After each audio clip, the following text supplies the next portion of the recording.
Hey guys, it's Rachel. I'm sorry I've not made a video for so long. I have just been so busy with university. I finish in October, and so these last kind of through August, September, October has just been really busy. So I'm really sorry that I've not made a video in so long. I'm just trying to catch up to date with what the others have been discussing, and I'm just gonna. You've been looking at psychological factors linked to positive body image, so you've looked at self-esteem, resisting the internalisation of the thin ideal, value and belief systems, the impact of the media, and even wider than that. And this week we're going to try and look at body mastery and control.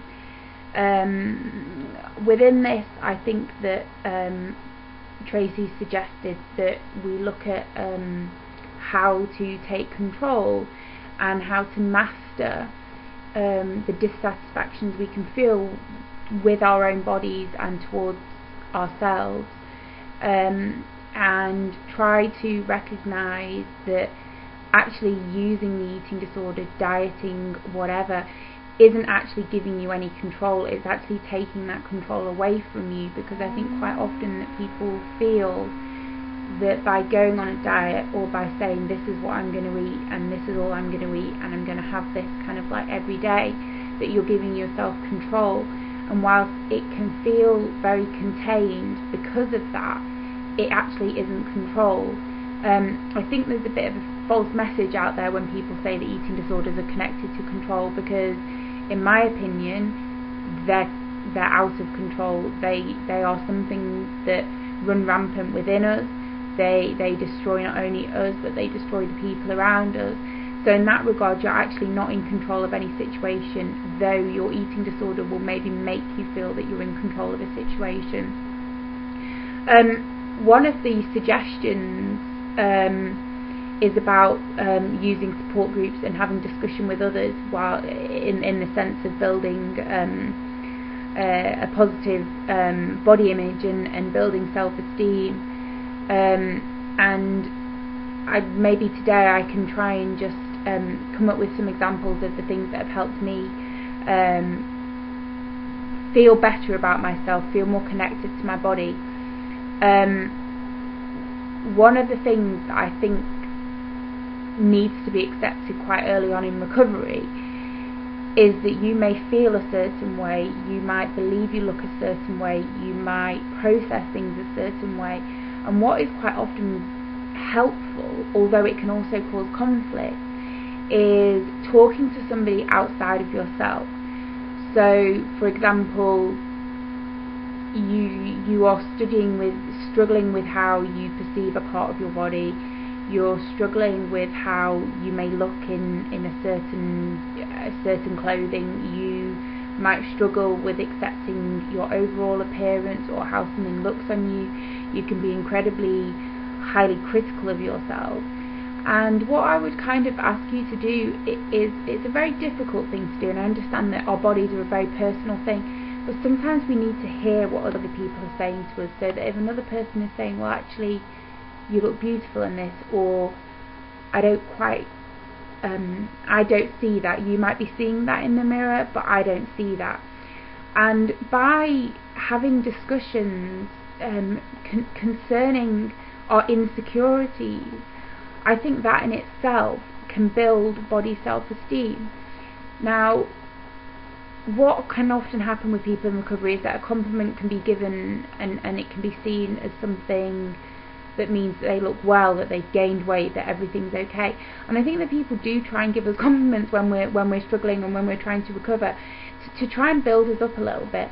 So I would try not to overanalyze some of the things that people say to us, and if your head is screaming at you about it, to just say, well, this is what somebody's opinion is and this is their perspective, and I'm going to try and hold that, and I might not completely believe it, but I'm going to hold that this person close to me, this special person, does think that I'm worth something, does think that I'm a good person, and doesn't see me as this monster that I see when I look in the mirror, or how I feel when I've eaten or used behaviours or what have you.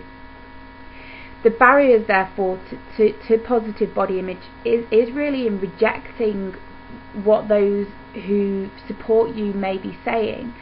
It's very, very easy to feel bad about yourself. It's very, very easy to use the media or use whatever there is around you to feel shit about yourself. And you are constantly going to be bombarded by messages. And when I say, it's not even the media, it's like everywhere. It is, you know, what people say. It's maybe friends going on a diet or talking about weight loss or what have you. And all that, I feel all that does is, even when I know people who don't have eating disorders, I just kind of think, give yourself a break. You know, why does there have to be this constant kind of need that being thinner is desirable? Because you know what, it isn't. And you need to be, what is the most desirable thing is you being comfortable in your own body. That is something that people, if you are comfortable in yourself, including your own body, people will be drawn to you because you have a certain degree of, you feel comfortable in yourself, so people feel comfortable with you. You have confidence in yourself, you can articulate yourself, you can think about yourself in positive ways, you can allow yourself to be congratulated, you can take criticism and use it constructively, you can ignore the people who put you down, or you can take their messages and fight with them and kind of say, well, actually I'm not going to believe that. So for me, building body mastery, it includes being around other people, but it means being around other people who are good for you. It means being around people who support you and make you feel good about yourself as a person. Now, this can be, you can do this in many ways. I started pole dancing classes, not to be a pole dancer, but it was just something that was completely different.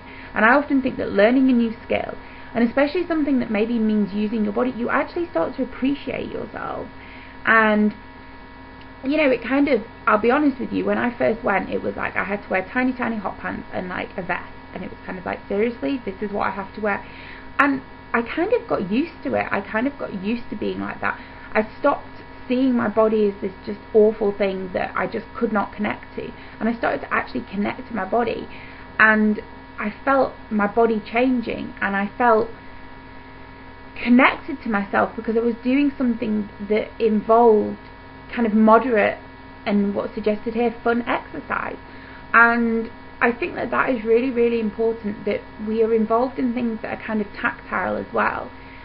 And when we're in recovery, we can feel very, very guilty very, very easily about what we've eaten or what we haven't eaten, or what we've done with food or what we haven't done with food, what we weigh, what we don't weigh.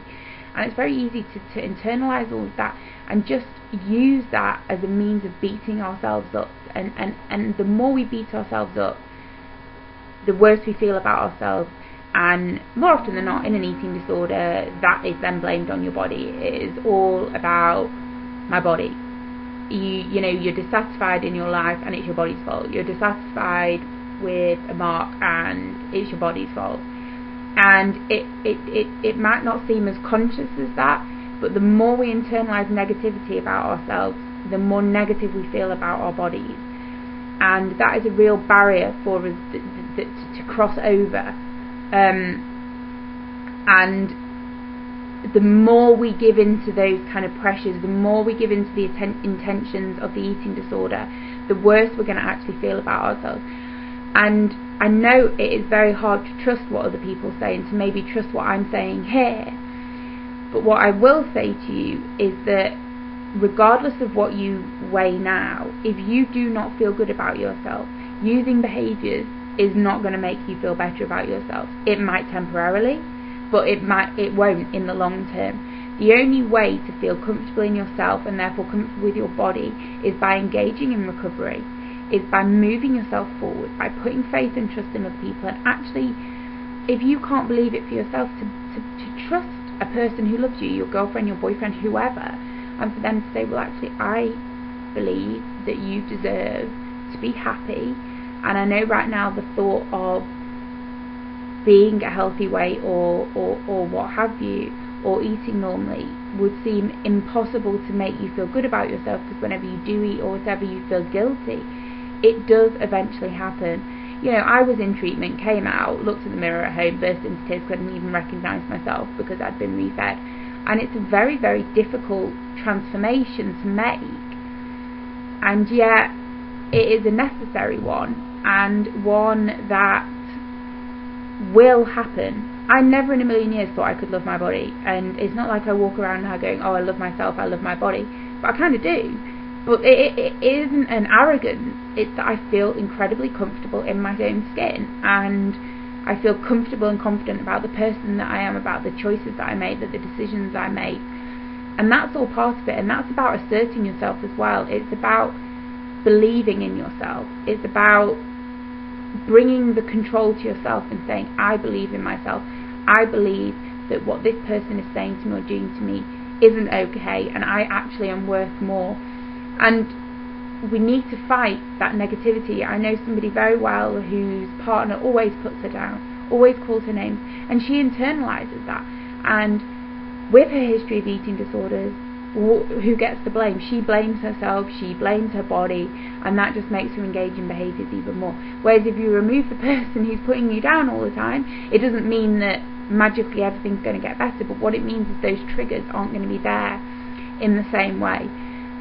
So with regards to body mastery, and because it's so, okay, eating disorders aren't about our bodies, but it's about attacking our bodies, it's about attacking who we are, you need to assert yourself and be around people who make you feel good about yourself, because the better you feel about yourself inside, the more confidence you have inside, the less you're going to blame your body. And that might be a really hard thing to hear, and you might just be like, no, well actually if I only lost X amount of weight, or if I looked like this, or if I didn't eat this, or if I was anorexic like I was a few years ago, you know, everything would be fine. It's not going to be fine, and nothing's ever going to be fine within an eating disorder, and the only way anything's going to feel good is when you're not in an eating disorder. And you're going to have to just trust some of us here when we say that, and trust me when I say that, because I have been there. I never thought the day would come when I feel the way I do today, the way I feel about my body, the confidence I have in myself. But it does exist, and it is there for you, and it is a process. And the one other thing I want to say is that I do facilitate a support group, and what I hope happens for those members is that the more they discuss the issues that are going on underneath for them, the less they're going to blame their bodies, the less they're going to need behaviours, because ultimately you're dealing with what is causing that lack of confidence, what is causing that low self-esteem, that is causing that worthlessness. And if you can look into the relationships that are making this worse, if you can look into the situations that are making this worse, it doesn't take everything away, but it slowly starts to separate you from people who are negatively affecting you, because nobody wants people around them who are negatively affecting them, because it just makes you feel crap about yourself. You want to be around people who are supportive, who praise you for the work you do in recovery, who call you on when maybe your eating disorder head is like taking over instead. And they're all positive aspects, and all of those are going to push through the barriers that are going to prevent us from attaining like a positive body image. So yeah, so it does exist, it can exist, it will exist, you just need to keep fighting. I'm going to go now, guys, and I will see you again next week. And again, I'm just sorry for not having made some videos for a few weeks, but hopefully I'm back now, so I'll see you next week. Okay.